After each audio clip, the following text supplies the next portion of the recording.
Saudari-saudara yang dikasihi Tuhan, salam sejahtera berkah dalam.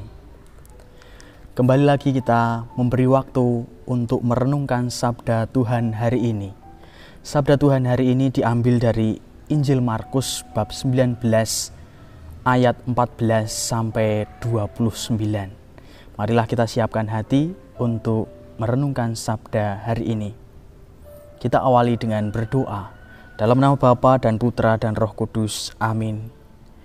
Allah yang Maha Baik, kami bersyukur atas setiap anugerah yang Kau curahkan dalam kehidupan kami.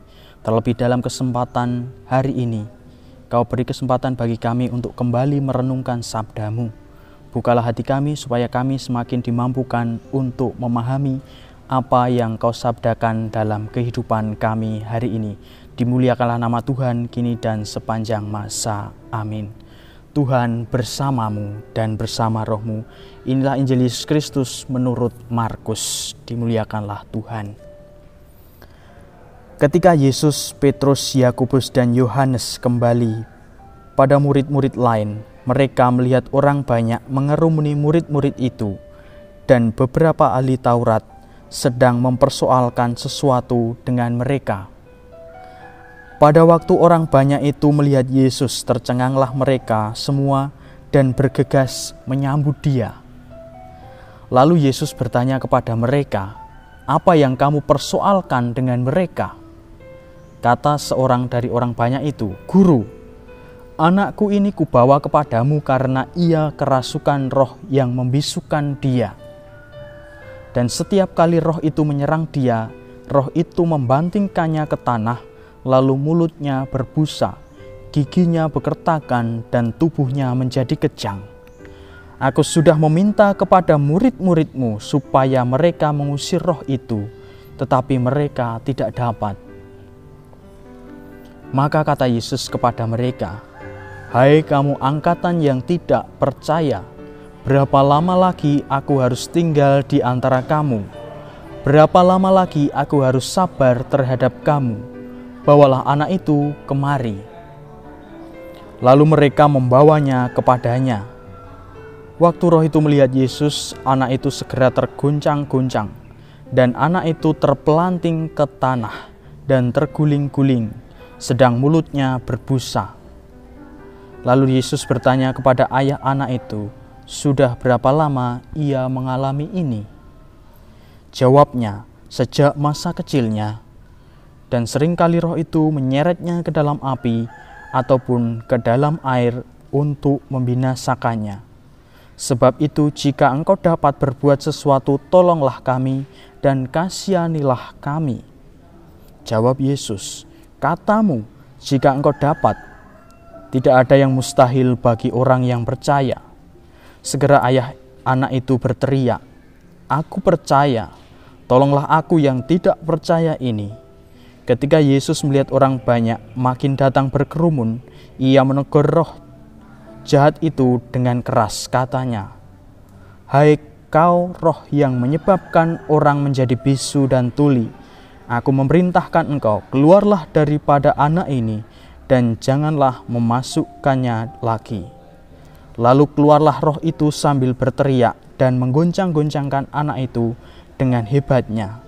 Anak itu kelihatannya seperti orang mati, sehingga banyak orang yang berkata, "Ia sudah mati." Tetapi Yesus memegang tangan anak itu dan membangunkannya, lalu ia bangkit sendiri. Ketika Yesus sudah di rumah dan murid-muridnya sendirian dengan Dia, bertanyalah mereka, "Mengapa kamu tidak dapat mengusir roh itu?" Jawabnya kepada mereka, "Jenis ini tidak dapat diusir kecuali dengan berdoa."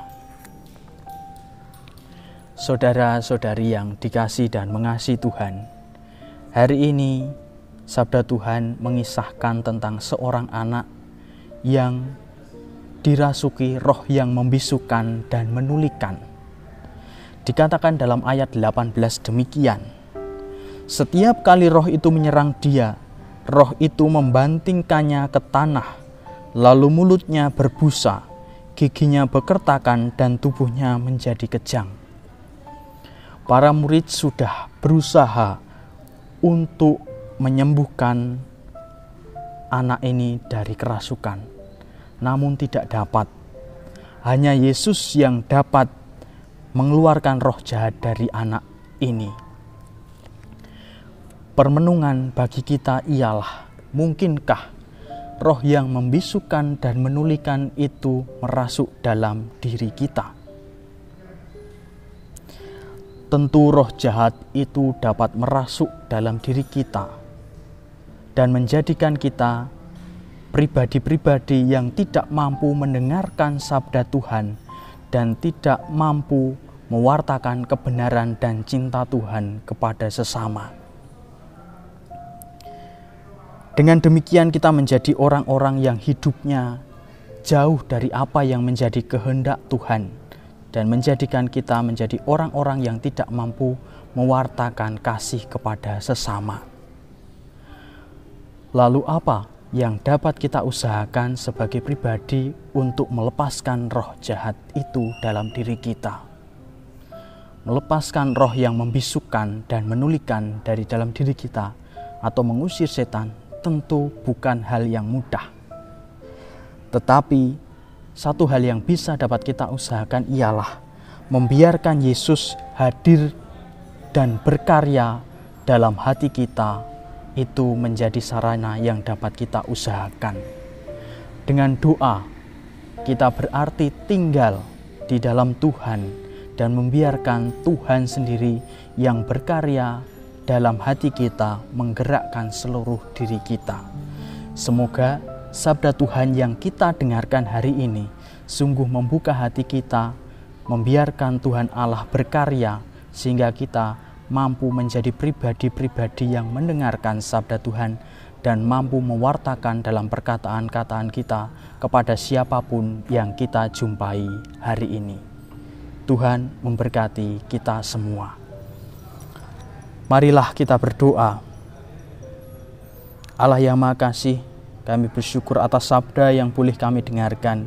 Kini kiranya Engkau membuka hati kami, supaya kami membiarkan Engkau yang berkarya melalui setiap perkataan kami yang kami ucapkan hari ini. Dan biarlah kami menjadi berkat bagi sesama kami yang kami jumpai hari ini. Dimuliakanlah nama-Mu kini dan sepanjang masa. Amin. Dalam nama Bapa, Putra, dan Roh Kudus. Amin. Saudari-saudara, berkah dalam Tuhan memberkati.